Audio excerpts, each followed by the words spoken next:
Assalamualaikum warahmatullahi wabarakatuh. Selamat pagi anak-anak. Bagaimana kabar kalian hari ini? Oke, di sini Pak Basuki mau menerangkan yaitu tentang macam-macam perangkat keras komputer ya.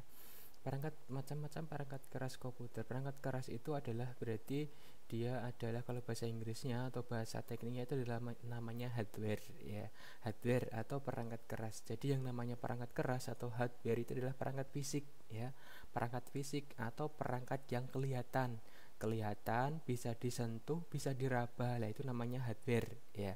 Hardware jadi yang kelihatan. Nah, selain itu, komponen komputer lainnya adalah terdiri dari instrumen komputer lainnya adalah ada hardware, ada software, ada brainware. Nah, tiga itu adalah elemen pembangun sebuah komputer. Jadi di sini Bapak mau menerangkan tentang perangkat kerasnya atau perangkat fisik atau perangkat yang kelihatan, ya.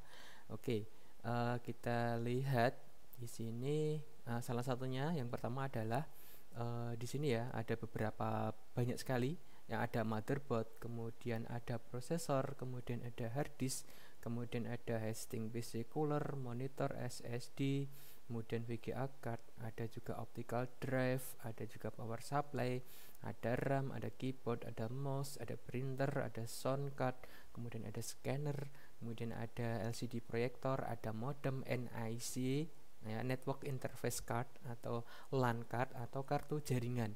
Nah, kemudian ada speaker, ada webcam. Nah, ada webcam. Oke, yang pertama adalah motherboard. Motherboard di sini dari katanya yaitu motherboard. Kalau dari bahasa Inggrisnya itu mother itu ibu, ya, board itu adalah papan. Jadi adalah papan yang di situ dia mencakup semuanya mencakup di situ. Nah, pengertiannya sendiri motherboard itu adalah papan sirkuit yang berfungsi sebagai tempat komponen-komponen komputer seperti prosesor, hard disk, RAM dan lain-lain tadi ya, yang beberapa hardware yang tersebut tadi di depan tadi, diantaranya ada prosesor. Nah, itu termasuk juga hardware. Nah, itu nanti letaknya ada di atas motherboard atau dalam motherboard ya, ada di sini kalau prosesor. Kemudian ada hard disk. Kalau hard disk itu dia terhubung dari motherboard itu menggunakan kabel ya. Nanti kalau hard disk itu nanti ada hard disk SATA, ada PATA, kemudian ada SSD. Yang paling baru media penyimpanan ada namanya di jenis SSD ada NVMe. Nanti kita jelaskan lebih rinci lagi. Nah, kemudian ada berikutnya adalah RAM ya, atau random access memory. Kalau di motherboard yang digambar di sini ini letaknya ada di sini, ada warna hitam dan biru 1, 2, 3, 4. Nah, ini berarti dia dual ya, dual channel. Jadi dia ada bisa dipasangi dua RAM. Misalnya di sini ada ada 4 port ya, ada 4 port yang warna hitam dan warna biru. Misalnya kalian punya dua RAM. Misalnya kalian punya RAM 2 kali 4, berarti kan ada 8 giga ya, 8 giga. Nah, misalnya kalian menggunakan dua RAM itu ya, dua fisik RAM. Nah, itu letaknya ada di warna yang sama.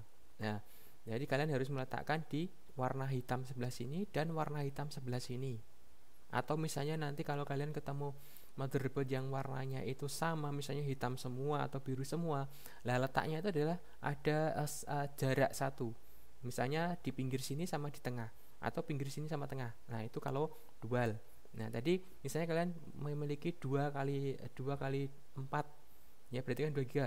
Nah, itu harus diletakkan di slot yang paling pinggir nih warna hitam, dan warna hitam yang tengah ini ya, jangan keliru, jangan sampai nanti kalian pasang di pinggir sini sama sampingnya gitu biar deket ya, biar hubungannya semakin erat. Nah, itu salah ya, kurang tepat seperti itu ya, karena dia memiliki hubungan sendiri kayak gitu. Nah, misalnya kalian punya 4, ya udah pasang semuanya 4 di sini ya. Kemudian misalnya kalian mau aku gak suka hitam Pak, aku sukanya biru, ya wis kalian pasang aja di bagian yang biru, tapi ingat harus sama-sama yang warnanya biru. Misalnya 2 kali 4 tadi ya, 4 di sini yang warna biru, 4 di sini warna biru yang tengah kayak gitu ya. Jadi usahakan masangnya itu ada sekat satu, misalnya warnanya itu sama semua. Nah, itu untuk yang port RAM-nya ini. Nah, kemudian ada lain-lain, ini ada banyak sekali ya. Jadi ini untuk meletakkan di sini, misalnya di sini ada VGA card-nya, kemudian yang SATA. Nah, sebelah sini ini untuk port untuk yang ke hard disk tadi kayak gitu ya. Ya, motherboard sendiri berupa papan utama yang berbentuk PCB dan memiliki chip BIOS, jalur-jalur maupun konektor yang berfungsi menghubungkan masing-masing perangkat. Nah, lah di sini motherboard itu semua motherboard ya sesuai dengan vendornya. Misalnya yang ada di sini, ini motherboardnya apa ya? Nah, jadi motherboard itu ada banyak sekali. Ada vendor, ada katakanlah ada dari Gigabyte, ada dari ASRock, kemudian ada dari Asus, kemudian ada dari Gigabyte, MSI, kayak gitu. Dari Intel sendiri juga ada. Nah, itu jenis-jenis motherboard yang ada di pasaran, dan mereka memiliki ROM atau BIOS sendiri-sendiri ya. Walaupun basicnya itu sama, mereka memiliki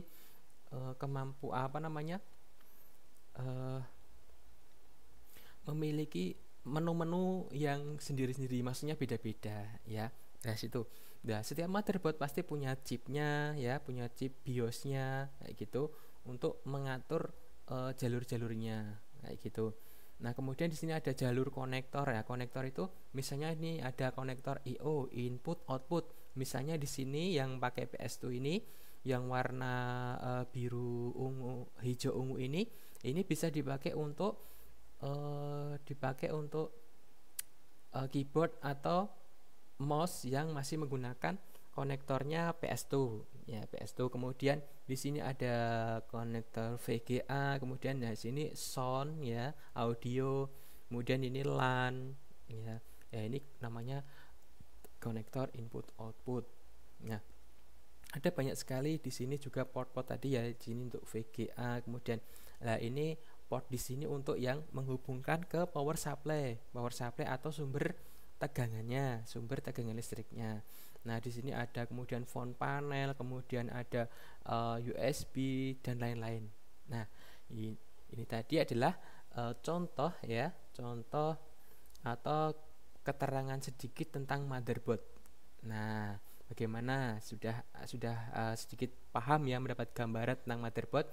Jadi nanti kalau ketemu di pasaran, Pak, kok nggak sama ya dengan yang Bapak terangkan kemarin, yaitu tidak ada masalah, karena masing-masing vendor, masing-masing perusahaan pembuat motherboard itu nanti beda-beda. Tapi kalau kalian belinya itu baru dalam dus, dalam box, itu pasti ada panduannya, ada buku panduannya. Nah, itu yang perlu kalian ketahui atau perlu kalian pahami tentang jalur-jalurnya itu.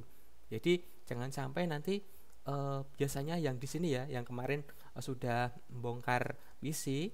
Nah, kalian pasti yang paling agak kesulitan itu di phone panelnya. Phone panel itu panel yang di depan itu, yang terhubung ke tombol power, kemudian tombol restart, kemudian USB dan lain-lain. Itu namanya phone panel. Biasanya kalau di motherboard itu sudah ada kodenya, tandanya, ya kita bisa langsung menghubungkan. Tapi kalau nggak ada, kita kesulitan, kita harus melihat buku panduannya atau datasheet dari motherboard tersebut. Oke, demikian tadi penjelasan tentang motherboard. Semoga bisa dipahami dan bisa untuk mengembangkan diri. Terima kasih. Wassalamualaikum warahmatullahi wabarakatuh. Jaga kesehatan ya.